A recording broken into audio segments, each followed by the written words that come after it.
오늘 말씀은 마태복음 16장 13절에서 20절까지입니다. 마태복음 16장 13절에서 20절 읽습니다. 예수께서 가이사랴 빌립보 지방에 이르러 제자들에게 물어 가라사대 사람들이 인자를 누구라 하느냐 가로되 더러는 세례 요한 더러는 엘리야 어떤 이는 예레미야나 선지자 중에 하나라 하나이다. 가라사대 너희는 나를 누구라 하느냐 시몬 베드로가 대답하여 가로되 주는 그리스도시요 살아계신 하나님의 아들이시니이다. 예수께서 대답하여 가라사대 바요나 시몬아 네가 복이 있도다. 이를 네게 알게 한 이는 혈육이 아니요 하늘에 계신 내 아버지시니라. 또 내가 네게 이르노니 너는 베드로라. 내가 이 반석 위에 내 교회를 세우리니 음부의 권세가 이기지 못하리라. 내가 천국 열쇠를 네게 주리니 네가 땅에서 무엇이든지 매면 하늘에서도 매일 것이요 네가 땅에서 무엇이든지 풀면 하늘에서도 풀리리라 하시고 이에 제자들을 경계하사 자기가 그리스도인 것을 아무에게도 이르지 말라 하시니라. 아멘. 오늘은 이제 마태복음 강의 111회 111회이고요. 소 제목으로서는 그리스토스 메시아라고 하는 두 번째 강의 시간이 되겠습니다. 메시아는 다 아시는 대로 기름 부음 받은 자라는 뜻입니다. 그러니까 우리 번역으로 메시아라고 했고 히브리어로서는 메시하인데 이 메시하라고 하는 것은 기름 부음 받은 자라는 뜻이라는 것입니다. 율법은 하나님의 법이죠. 하나님이 정하신 법이 율법입니다. 이 율법인데 하나님이 정하신 법인데 구약의 율법에서 기름 부음 받은 자는 어떤 사람들인가? 메시아는 기름을 부은 자라는 뜻이기 때문에 메시아를 헬라어로 번역한 헬라어죠. 헬라어 크리스토스 우리말 번역으로는 그리스도라고 하는 것은 결국 메시아 그리스도는 같은 뜻이다. 그렇기 때문에 이 그리스도라고 하는 영적 의미에도 역시 기름 부음 받은 자다. 이제 이런 뜻이 되겠습니다. 그렇다면 성경적 또는 율법적 또는 영적으로 기름 부음 받은 자는 어떤 자일까?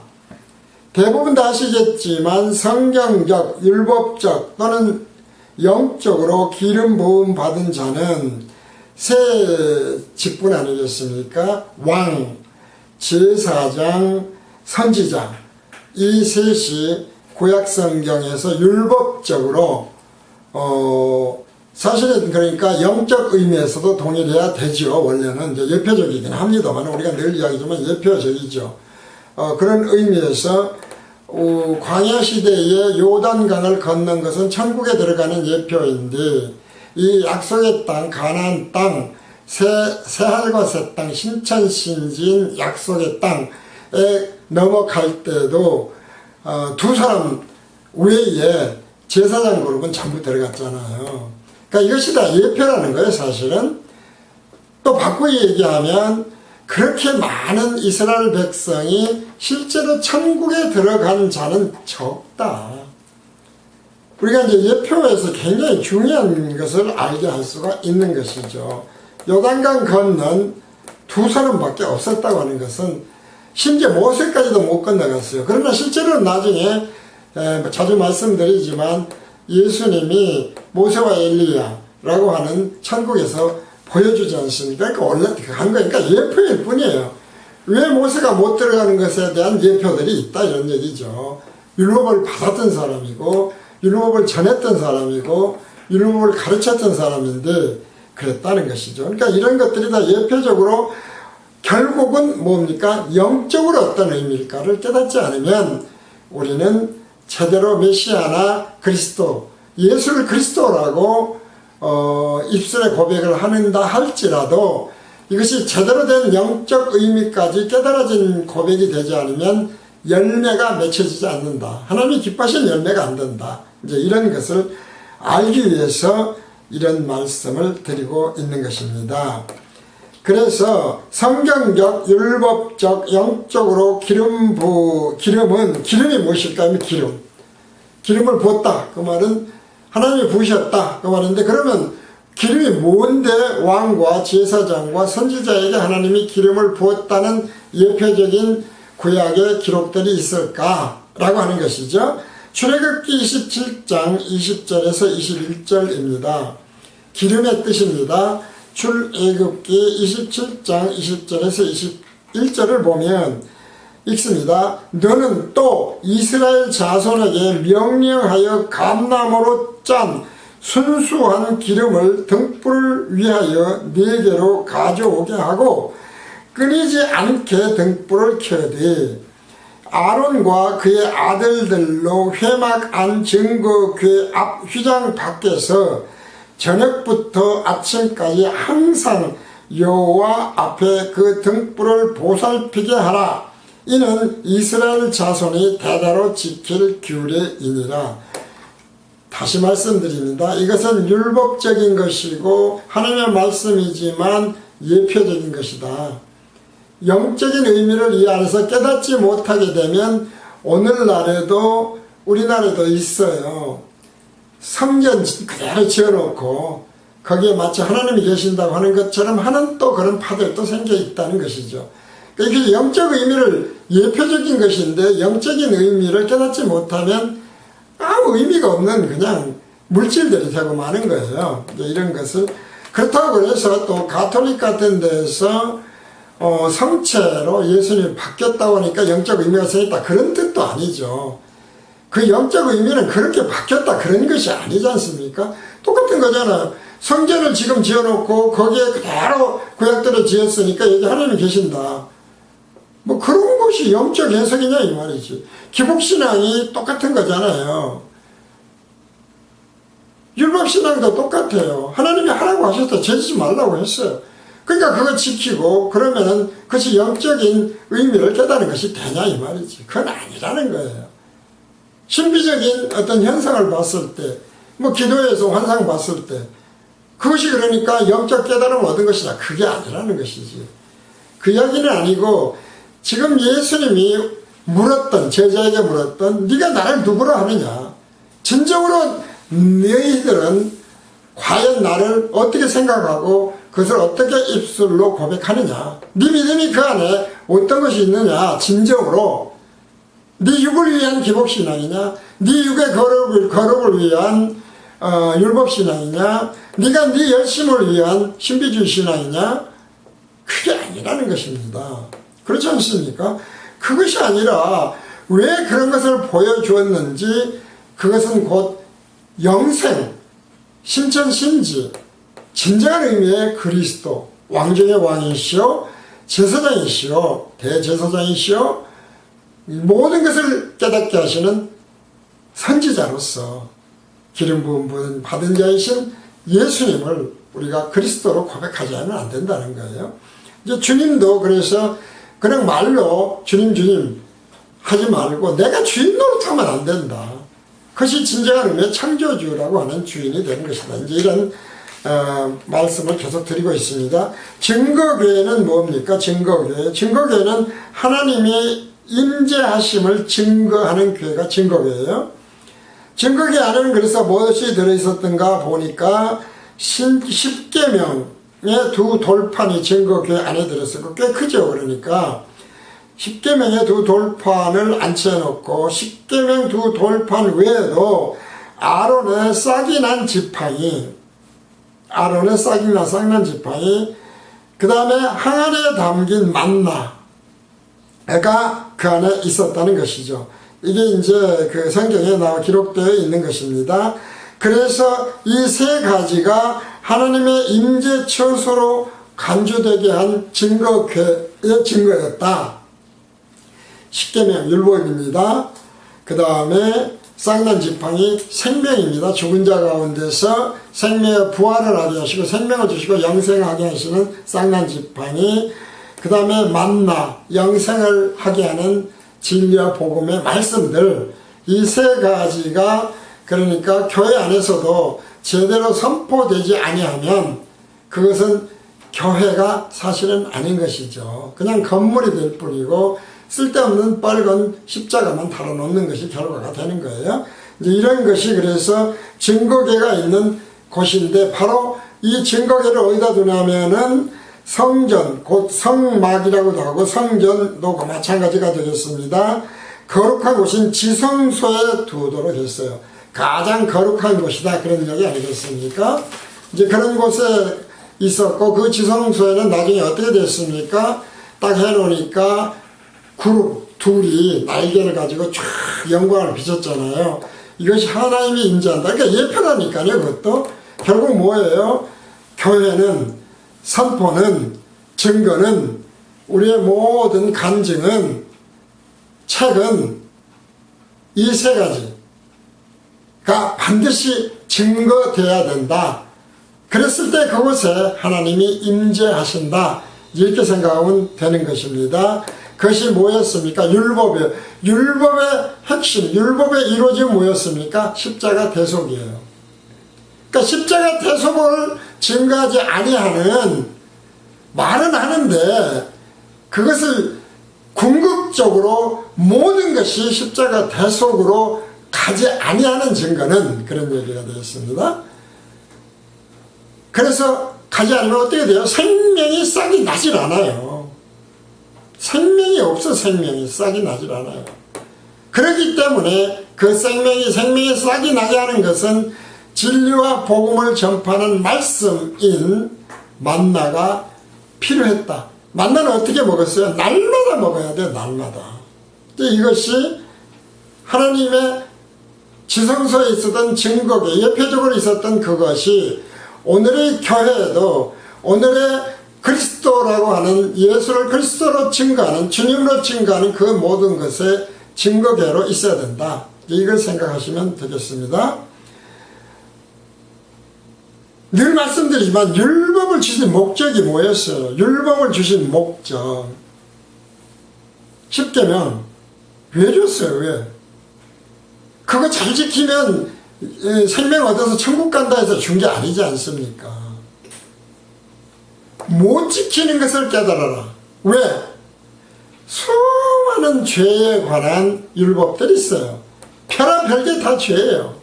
나중에 유대인들은 거기다가 자기들이 생각하는 죄를 갖다 막 듣다 붙였어요. 이런 식으로 죄가 무엇인지를 깨닫게 한 것이 율법의 목적이다. 십계명은 뭐겠습니까? 십계명 역시 죄가 무엇인지를 깨닫게 하는 것과 동시에 그러므로 지킬 수 없음을 알아라, 이 말이죠.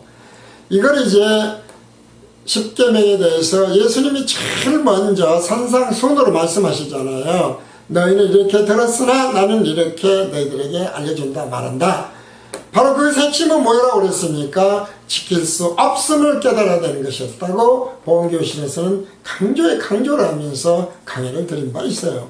그러니까 율법은 죄가 무엇인지 깨닫고, 율법은 그러므로 율법을 보고 나는 그것을 지킬 수 없음을 깨달아야 되고, 그것은 십계명에도 동일하게 핵심이니까요, 적용돼야 되고, 그것을 깨달았을 때에 왜 예수가 그리스도로 오셔야만 되는지, 왜 하나님인 예수가 십자가 대속을 지고 자기 백성을 저희 죄에서 구원할 자가 되어야만 하는 것인지, 그것이 왜 메시아의 역할이었었던지, 왜 그것이 선지자의 역할이요 그리스도 되심, 곧 왕되심의 징표가 되는 것인지, 표적이 되는 것인지 알게 된다, 이런 얘기죠. 그러니까 사실 아주 일관성을 가지고 쭉 연결이 되는 거예요. 그래서 바로 그것을 깨닫게 하는 것이, 그 증거를 해야 되는 것이 만나다, 쌍난 지팡이요, 만나다, 십계명이요, 이렇게 생각하시면 되겠습니다. 그래서 어쨌든 이 세 가지를 왕, 제사장, 선지자, 성령, 기름이 왜 못 꺼뜨리게 해요? 성령이 우리 안에, 성령은 어떻게 되는 거예요? 거듭나면 무조건 우리와 함께 항상 충만해 계시는 게 아니잖아요. 성령은 충만했다가 충만하지 않았다가 꺼질 수 있다가 꺼지지 않았다가 할 정도로 늘 성령 충만한 속에 살 수는 없어요. 감성 충만이 아니에요. 이거는 성령이 깨달으시는 것. 그래서 지성소에 기름 부어놓고 순수한 것이죠. 그러니까 온전한 성령이 꺼지지 않도록 해라 라고 하는 말씀을 기름의 의미에서 출애굽기를 다 주신 거예요. 주셨다는 것입니다. 이 동시에 그러므로 기름 부음을 받은 자는 예수밖에 없고 우리가 그걸 다 알아요. 신학적으로는 그거 증거 안 한 데가 없어요. 그러나 진정한 의미에서는 결과적으로 예표와 본체를 분별하지 못하면, 그래서 나누어서 본체로 증거되지 않으면 의미가 없어져 버린다. 그림자 붙들고 느려지는 것이다. 이 말씀을 다시 한번 기복신앙, 율법신앙, 성경에서 벗어난 신비주의 신앙으로 연결하면서 말씀을 드리는 겁니다. 자, 왜 그렇습니까? 요한복음 1장 1절에서 3절입니다. 예수가 누구냐 이 말이죠. 예수가 요한복음 1장 1절 3절 잘하는 말씀이죠. 타초에 말씀이 계시니라. 이 말씀이 하나님과 함께 계셨으니 이 말씀은 곧 하나님이시니라. 그가 타초에 하나님과 함께 계셨고 만물이 그로 말미암아 지은 바 되었으니 지은 것이 하나도 그가 없이는 된 것이 없느니라. 그래서 곧 어떻습니까? 말씀이 곧 하나님이시고 말씀이 사람이 된 자가 예수라고 얘기를 했어요. 그렇기 때문에 결과적으로 예수는 말씀이다 라고 하는 것을 만나다, 날마다 먹어야 된다. 왜 날마다 안 먹으면 안 되는 것이냐? 그러면 기름이 결과적으로 빛을 발할 수가 없다. 성령이 충만해지지 않는다 라고 하는 것을 생각하면서 이 말씀을 보면 되겠습니다. 그래서 전 시간 13절에서 15절까지는 강의를 이미 드렸고요. 오늘은 16절 강의가 되겠습니다. 자, 베드로가 이런 고백을 했는데 왜 예수님이 칭찬하시냐 이 말이죠. 그리고 왜 그 교회에 그 말씀 위에 그 말하는 것 위에 교회를 세운다고 하실까? 물론 앞으로 이제 쭉 시리즈로 나가겠습니다만은 우선 16절입니다. 시몬 베드로가 대답하여 가로되 주는 그리스도시요 살아계신 하나님의 아들이시니이다. 예수들이 제자들에게 너희는 인자를 누구라고 생각 또는 믿느냐라고 묻는 질문에 대해 베드로가 이제 대표성 원리로 대답을 하죠. 주는 그리스도시요 살아계신 하나님의 아들이시니이다 라는 대답을 했습니다. 그랬더니 이것은 성경적으로 어떤 대답이 될까? 성경적, 율법적, 영적으로 보면 예수님은 곧 하나님의 기름을 받은 왕이시오 제사장이시오 선지자다 이렇게 답을 하신 것과 같다 이 말이죠. 주는 무엇이었습니까? 주는 그리스도시요 살아계신 하나님의 아들이시니다 라고 하는 것은 왕 중의 왕이신 하나님, 그리스도는 곧 기름 부음 받은 자이기 때문에 이 세 가지, 예수님은 주는, 내 주인은, 내가 주님이라고 부르는 예수님은 왕 중의 왕이시고 제사장이시고 선지자다, 왕이고 그렇다 이제 그런 뜻이 돼요. 생사여탈권을 가진 것이고, 율법, 제사장을 대표하는 것은 뭡니까? 율법이고, 율법은 죄를 사해주는 데 있잖아요. 대속제물로 그 역할을 제사장이 했었죠. 그리고 그것을 깨닫게 하고 전해주는 것이 선지자의 역할이죠. 그래서 대답은 예수님이 주신 생명의 하나님으로 대속제물로 자기 백성을 저희 죄에서 구원하는 죄사함을 얻게 하는 그런 말씀이고 제사장인 것을 베드로가 입술로 고백을 한 것이다. 그래서 예수님이 그것에 대한 대답을 어떻게 하십니까? 예수께서 대답해 가라사대 바요나 시몬아 네가 복이 있도다. 이를 네게 알게 하니는 혈육이 아니요 하늘에 계신 내 아버지시니라. 자, 지금 베드로는 그 말을 했어요. 그런데 예수님은 어떻게 말해요? 그것은 네가 한 말이 아니야. 네 혈육이 너한테 교육시키고 너는 유대인이어서 율법 잘 지키고 하는 거 배워서 그렇게 된 것이 아니야 그것은 곧 하나님, 지금으로 말하면 성령이 깨닫게 하신 것이야. 이제 그런 말씀을 하니까 나하고 상관없는 거예요. 어떻게 보면 다 하나님이 주님이 되는 거예요. 주님은 생명이 있는 나의 생명인 이제 그런 살아계신. 그러면서 18절 19절에서 뭐라고 그러십니까? 또 내가 네게 이르노니 너는 베드로라. 내가 이 반석 위에 내 교회를 세우리니 음부의 권세가 이기지 못하리라.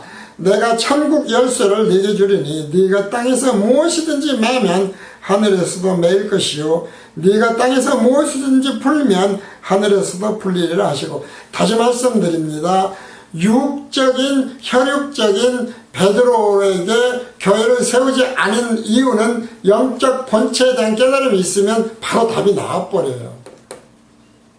가톨릭의 가장 큰 문제 아닙니까? 개신교는 그것을 개혁했다고 그러는데 오늘날에도 너무나 많은 또 다른 베드로가 많이 나와 있잖아요.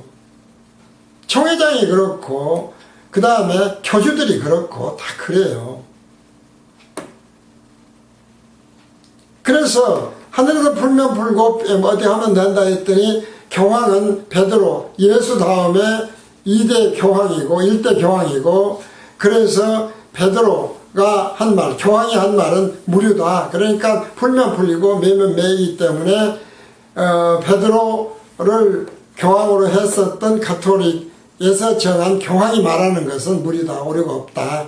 이제 이런 이야기를 하는데 그게 그야말로 기복신하고 별로 다를 것이 없어요. 그냥 물질 보고 육 보고 무슨 떡 보고 빵 보고 그걸 보고 예수라고 말한 거하고 너무 똑같은 거잖아요. 그건 영적 의미가 아닌 거예요. 본체가 중요해요. 본체가. 그 본체 위에, 그리고 그 고백은 왕이요 선지자요 그리고 제사장, 그리고 왕의 뜻은 무엇이다, 선지자의 뜻은 무엇이다, 제사장의 뜻은 무엇이다를 영적으로 분명히 본체적으로 깨닫고 이제 이런 이야기가 되겠습니다. 그랬을 때 어떻게 돼요? 하늘에서 땅에서 풀면 하늘에서도 풀리게 되는 것이고, 땅에서 매면 하늘에서도 매이게 되어 있다. 그럴 거 아니에요. 왜? 그것은 네가 한 말이 아니라 하늘에 계신 내 아버지, 내가 보낸 성령이 곧 너에게 깨닫게 하신 것이기 때문이다. 그렇게 되는 거. 사람이 깨닫는 게 아니에요. 사람의 지식이 아니에요. 이런 말씀이죠. 그래서 22절, 23절은 굉장히 중요한 베드로가 한 말인데, 23절, 지금 18절, 19절, 그리고 16절은 쭉 이어서, 특히 16절은 대단히 중요한 말인데, 문제는 22절, 23절 가면 뭐라 그래요?